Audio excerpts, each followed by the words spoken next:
The chemiosmotic coupling hypothesis of oxidative phosphorylation proposes that adenosine triphosphate ATP is formed because।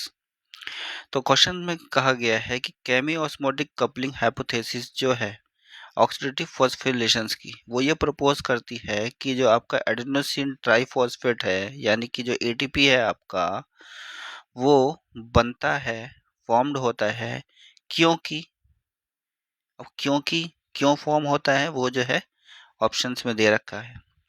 तो option D जैसे कि इसमें दे रखा है कि ADP is pumped out of the matrix, की एडीपी जो है मैट्रिक्स से इंटरमेम्ब्रेन स्पेस में पंप कर दिया जाता है, उसकी वजह से जो है एटीपी बनता है। तो ये जो है ये ऑप्शन गलत है।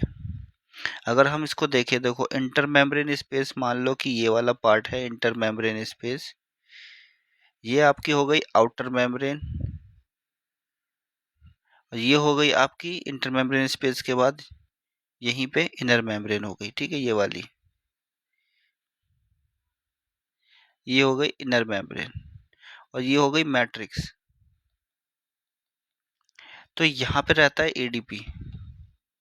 ठीक है, ये कह रहा है कि एडीपी यहाँ से पंप कर दिया जाता है इंटर मेम्ब्रेन स्पेस में, तो ऐसा कुछ होता नहीं है। ठीक है, पंप नहीं किया जाता एडीपी, एडीपी यहीं पे रहता है। तो ये वाला जो है ऑप्शंस डी वो गलत हो जाता है। नेक्स्ट है high energy bonds are formed in mitochondrial protein. High energy bond बनते हैं, इस वजह से एटीपी बन जाता है। देखो हाई एनर्जी बॉन्ड बनने की वजह से जो है मतलब माइटोकॉन्ड्रियल प्रोटीन्स में हाई एनर्जी बॉन्ड बनने की वजह से एटीपी नहीं बनता है। ठीक है, तो ये ऑप्शंस भी जो है वो गलत हो जाता है। नेक्स्ट है there is a change in the permeability of the inner mitochondrial membrane.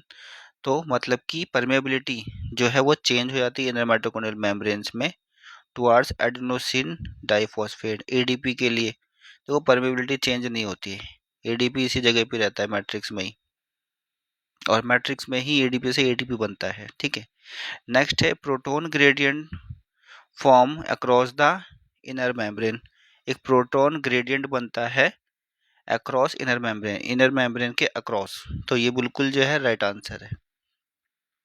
यहाँ पे आपके जो है माइटोकॉन्ड्रियल एंजाइम्स होते हैं इनर मेम्ब्रेन में। ठीक है, बहुत सारे इन एंजाइम्स का काम होता है कि ऑक्सीडेटिव फॉस्फोरिलेशन करें। ऑक्सीडेटिव फॉस्फोरिलेशन करते हैं तो इनका काम होता है कि हाइड्रोजन को पंप करना होता है यहाँ पे। ठीक है, प्रोटॉन को पंप करते हैं, तो यहाँ पे एक प्रोटॉन ग्रेडियंट बन जाता है कि आपका इंटरमेम्ब्रेन स्पेस में ज़्यादा प्रोटॉन होता है और आपका मैट्रिक्स में फिर कम प्रोटॉन हो जाता है। तो यहाँ ज़्यादा प्रोटॉन होने की वजह से आपका जो इंटरमेम्ब्रेन स्पेस है, यहाँ पे ज़्यादा प्रोटॉन होने की वजह से जो है एक प्रोटॉन मोटिव फोर्स जनरेट हो जाती है।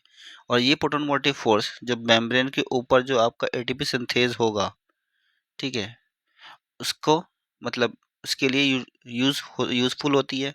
ये ATP synthesis proton motive force का यूज़ करके प्रोटॉन्स फिर जब यहाँ से यहाँ नीचे की तरफ मूव करते हैं मैट्रिक्स में इंटरमेम्ब्रेन स्पेस में, तो ये जो है आपका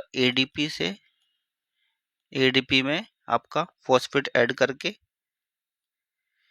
और एटीपी बना देता है। ठीक है, तो ये प्रोटॉन ग्रेडियंट जो होता है जो अक्रॉस इनर मेम्ब्रेन होता है, ये हेल्प करता है एटीपी सिंथेज की, और ताकि एटीपी सिंथेज आपका एटीपी बनाए। तो राइट आंसर आपका हो जाएगा ए। बाकी बी, सी और डी जो है वो रॉन्ग आंसर थे।